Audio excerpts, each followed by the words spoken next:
Hello everyone, stock market में आज एक साथ तीन इंपॉर्टेंट आईपीओस क्लोज होने वाले हैं। जब भी मार्केट में एक साथ एक या दो आईपीओस ओपन रहते हैं देन हम सभी के मन में ये डाउट्स आने लगते हैं कि किस आईपीओ में अप्लाई किया जाए एंड किस आईपीओ को अवॉइड कर दिया जाए। बट अभी मार्केट में एक साथ मल्टीपल आईपीओस ओपन हो रहे हैं एंड अभी करेंटली 4 आईपीओस ओपन है।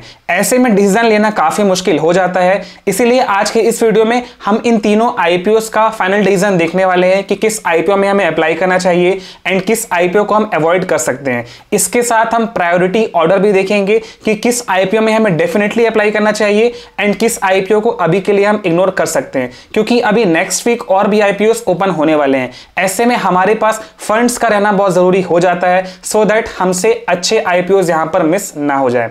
सबसे पहले यहां पर हम बात करने वाले हैं क्रॉस लिमिटेड आईपीओ की। इस आईपीओ में भी अप्लाई करने का आज लास्ट डे है। सबसे पहले हम इस आईपीओ का आज 11 बजे तक का सब्सक्रिप्शन स्टेटस देख लेते हैं, जिससे हमें समझ आ जाएगा कि इसकी कैसी डिमांड चल रही है। अगर हम क्वालिफाइड इंस्टीट्यूशन कैटेगरी की बात करें तो इसमें इस आईपीओ को अभी तक 0.03 टाइम्स सब्सक्रिप्शन मिला है। नॉन इंस्टीट्यूशनल बायर्स कैटेगरी में 3.03 टाइम्स, रिटेल इन्वेस्टर कैटेगरी में 4.15 टाइम, यानी कि टोटल ये आईपीओ अभी तक 2.73 टाइम सब्सक्राइब हो गया है।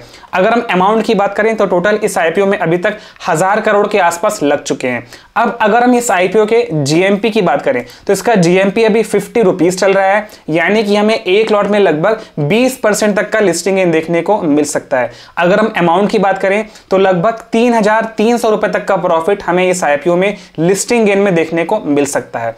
अब अगर हम फाइनल डिसीजन की बात करें इस आईपीओ को लेकर तो सबसे पहले अगर हम कंपनी की बात करते हैं तो यहां पर एक मेजर नेगेटिव जो देखा गया है वो है जो कंपनी वैल्यूएशंस लेकर आ रही है। कंपनी थोड़े हाई वैल्यूएशन पर लिस्ट होने वाली है, जो इस आईपीओ के लिए एक नेगेटिव बात हो जाती है। बाकी अगर हम इस कंपनी की बात करें तो सेक्टर यहां पर फ्यूचरिस्टिक है, व्हीकल एंड इसके अलावा जो भी ट्रक्स एंड बाकी 4 व्हीलर्स होते हैं उसके लिए कंपनी यहां पर उनके जो अप्लायंसेस होते हैं उसका मैन्युफैक्चरिंग करती है, जो कि एक पॉजिटिव बात हो जाती है। आगे चलकर फ्यूचर में इसकी डिमांड और बढ़ने वाली है। तो सबसे पहले अगर हम इस कंपनी के लिए लिस्टिंग इन पर्सपेक्टिव की बात करें तो करंट डिमांड को देखते हुए एंड जीएमपी को देखते हुए अभी ये आईपीओ ज्यादा सेफ नजर नहीं आ रहा है। सिर्फ 20% तक का ही हमें लिस्टिंग इन देखने को मिल रहा है। अगर 20% से ये ज्यादा का होता तो फिर हम आईपीओ को यहां पर सेफ कंसिडर कर सकते थे।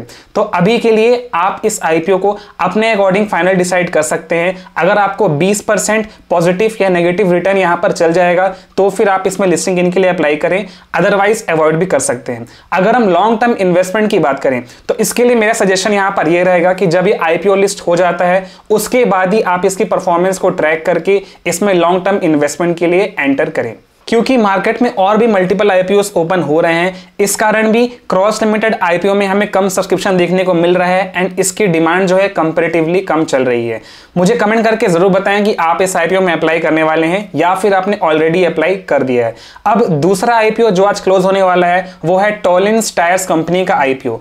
अगर हम सबसे पहले इस कंपनी की बात करें तो कंपनी में ऐसा कोई नेगेटिव नहीं है जिसके लिए आप इस आईपीओ को अवॉइड करें। बस यहां पर आपको कुछ पॉइंट्स का ध्यान रखना है। सबसे पहला, अगर हम इस आईपीओ का आज 11 बजे तक का सब्सक्रिप्शन स्टेटस देखते हैं तो इसके लिए अगर हम क्वालिफाइड इंस्टीट्यूशन कैटेगरी की बात करें तो इसमें इस आईपीओ को 0.48 टाइम सब्सक्रिप्शन मिल चुका है। नॉन इंस्टीट्यूशनल बायर कैटेगरी में 4.45 times and retail investor category में इस आईपीओ को अभी तक 9.64 टाइम सब्सक्रिप्शन मिल चुका है, यानी कि टोटल इस आईपीओ को अभी तक 5.91 टाइम सब्सक्रिप्शन मिल चुका है। एंड अगर हम क्रॉस लिमिटेड आईपीओ से कंपेयर करें तो यहां पर हमें इसमें थोड़ा ज्यादा सब्सक्रिप्शन देखने को मिल रहा है। बट यहां पर अगर हम टॉलिन्स टायर लिमिटेड के जीएमपी की बात करते हैं तो इसका जीएमपी अभी 39 रुपीज चल रहा है, यानी कि हमें इसमें 17% तक का लिस्टिंग गेन देखने को मिल सकता है। अगर हम क्रॉस लिमिटेड से कंपेयर करें तो सेम यहां पर आप देख सकते हैं हमें लगभग 20% तक के आसपास का ही लिस्टिंग गेन देखने को मिल रहा है। तो सबसे पहले अगर हम लिस्टिंग गेन की बात करें तो यहां पर यह भी कट टू कट चल रहा है। हो सकता है हमें इसमें थोड़ा बहुत लिस्टिंग गेन देखने को मिल जाए एंड हो सकता है अगर मार्केट कंडीशन सही नहीं रहते हैं तो हमें इसमें थोड़ी नेगेटिव लिस्टिंग भी देखने को मिल सकती है। तो ये दोनों ही IPO Kross Limited and Tolins Tyres listing gain के लिए थोड़े रिस्की नजर आ रहे हैं करंट मार्केट कंडीशन को देखते हुए एंड इनके डिमांड को देखते हुए। नेक्स्ट, अगर हम टॉलिंस टायर आईपीओ में लॉन्ग टर्म इन्वेस्टमेंट की बात करें तो कंपनी ने जो वैल्यूएशंस यहां पर लाए हैं वो बिल्कुल सही वैल्यूएशंस पर आईपीओ लेकर आए हैं। इसके अलावा कंपनी के फाइनेंशियल्स भी सही है एंड कंपनी का जो सेक्टर है वो भी फ्यूचरिस्टिक है। तो ओवरऑल लॉन्ग टर्म इन्वेस्टमेंट के लिए ये भी कंपनी यहां पर पॉजिटिव नजर आ रही है। बट इसमें भी आप अभी लॉन्ग टर्म के लिए अप्लाई ना करें। जब ये आईपीओ मार्केट में लिस्ट हो जाता है उसके बाद परफॉर्मेंस देखने के बाद ही आप इसमें लॉन्ग टर्म इन्वेस्टमेंट के लिए अप्लाई करें, क्योंकि अभी आपने पिछले कुछ आईपीओ में ऑब्जर्व किया होगा मार्केट में लिस्ट होने के 1-2 दिन के बाद हमें उसमें गिरावट देखने को मिल रही है। तो आपको सही टाइम पर ही इस आईपीओ में लॉन्ग टर्म इन्वेस्टमेंट के लिए एंटर करना है। नेक्स्ट, अगर हम Bajaj housing finance limited IPO की बात करें तो इस आईपीओ को सभी कैटेगरीज में अच्छा सब्सक्रिप्शन देखने को मिल रहा है एंड ये आईपीओ टोटल अभी तक 9.19 टाइम सब्सक्राइब हो गया है। एंड हम ये मान के चल सकते हैं कि आज शाम क्लोज होने तक इस आईपीओ को 25 टाइम सब्सक्रिप्शन मिल चुकेगा एंड अभी तक इस आईपीओ में 45,000 करोड़ से भी ज्यादा पैसे लग चुके हैं। तो ओवरऑल देखा जाए तो बजाज हाउसिंग फाइनेंस आईपीओ की बहुत अच्छी डिमांड मार्केट में चल रही है एंड सभी कैटेगरीज के इन्वेस्टर इस आईपीओ को लेकर पॉजिटिव नजर आ रहे हैं। अगर हम इसमें लिस्टिंग गेन की बात करें तो अगर हम इस आईपीओ का करंट जीएमपी चेक करें तो इसका जीएमपी अभी 70 रुपीस के आसपास चल रहा है, यानी कि हमें इसमें 100% तक का लिस्टिंग गेन देखने को मिल सकता है। यानी कि अगर ये आईपीओ आपका लॉट होता है देन यहां पर इस आईपीओ में आपके पैसे डायरेक्टली डबल हो सकते हैं। ये डिपेंड करेगा उस दिन लिस्टिंग के समय इसकी डिमांड कैसी रहने वाली है। तो यहां पर बजाज हाउसिंग फाइनेंस लिस्टिंग इनके लिए कंप्लीटली सेफ नजर आ रहा है। एंड अगर हम लॉन्ग टर्म इन्वेस्टमेंट की बात करें तो कंपनी के यहां पर जो भी स्टेक होल्डर्स हैं, जो भी प्रमोटर्स हैं, वो यहां पर काफी एक्सपीरियंस्ड है। कंपनी भी यहां पर काफी अच्छा ग्रोथ शो कर रही है, फाइनेंशियल्स भी स्ट्रांग है। सो ये कंपनी लॉन्ग टर्म इन्वेस्टमेंट के लिए भी पॉजिटिव नजर आ रही है। सो बजाज हाउसिंग फाइनेंस में आप दोनों ही listing gain and long term investment के लिए अप्लाई कर सकते हैं। एंड अगर आप रिटेल इन्वेस्टर कैटेगरी में अप्लाई कर रहे हैं एंड आपके पास बजाज फिनसर्व या फिर दूसरी कंपनी का यहां पर शेयर्स ऑलरेडी है देन आप शेयर होल्डर कैटेगरी में भी अप्लाई करके अपने चांसेस को इस आईपीओ में बढ़ा सकते हैं। ओवरऑल ये कंपनी कंप्लीटली सेफ नजर आ रही है। मुझे कमेंट करके जरूर बताएं कि आप इस आईपीओ में अप्लाई करेंगे या फिर नहीं। एंड आपको इस आईपीओ में डेफिनेटली अप्लाई करना चाहिए क्योंकि ये लॉन्ग टर्म में भी हमें अच्छी नजर आ रही है। सो अगर हम प्रायोरिटी की बात करें तो यहां पर आप सबसे पहले बजाज हाउसिंग फाइनेंस आईपीओ में अप्लाई कर सकते हैं।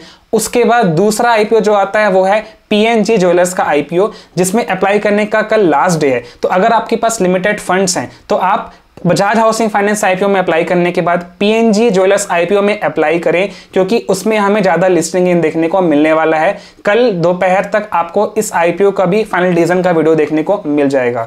इन दोनों आईपीओ में अप्लाई करने के बाद ही आपको अगले 2 आईपीओ यानी कि Tolins Tyres IPO and Kross Limited IPO के बारे में सोचना है। अदरवाइज आप इन दोनों आईपीओ को अवॉइड भी कर सकते हैं। इन सभी आईपीओ के क्लोज होने के बाद नेक्स्ट वीक मार्केट में 3 और आईपीओ ओपन होने वाले हैं, जिसमें सबसे पहला आ जाता है वेस्टर्न कैरियर्स लिमिटेड का आईपीओ जो कि 13 सितंबर को क्लोज होने वाला है। नेक्स्ट आ जाता है एरकेड डेवलपर्स लिमिटेड आईपीओ, ये 16 सितंबर को ओपन होने वाला है। एंड नेक्स्ट है northern arc capital limited IPO, ये भी 16 सितंबर को ओपन होने वाला है। यानी कि मार्केट में बहुत से आईपीओ हैं जो अपकमिंग वीक्स में भी आने वाले हैं, इसलिए आपको अपने फंड्स का एलोकेशन बहुत सोच समझ कर करना है। आपको सिर्फ उन आईपीओ में यहां पर अप्लाई करना है जिसमें आपको आईपीओ मिलने के चांसेस भी ज्यादा हैं and listing in and long term investment के लिए जो आईपीओ यहां पर पॉजिटिव नजर आ रहे हैं। सो फ्रेंड्स, आई होप आप सभी को आज का वीडियो इन्फॉर्मेटिव लगा। Please like and share this video and subscribe to my YouTube channel learn and invest. हम इसी तरह IPO, stock market and investment videos लाते रहते हैं। Thank you and have a great day. Stay tuned.